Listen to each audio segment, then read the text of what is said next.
నాన్న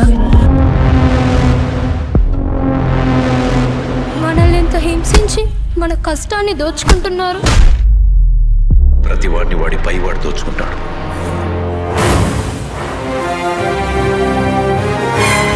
మనల్ని దొర దోచుకుంటే దొరని గోల్కొండ నవాబు దోచుకుంటాడు.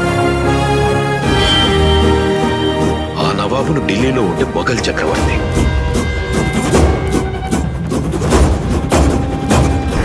మన పైనున్న ఈ దొంగలందరినీ దోచుకోవడానికి ఆ భగవంతుడు ఖచ్చితంగా ఒకటి పంపిస్తాడు.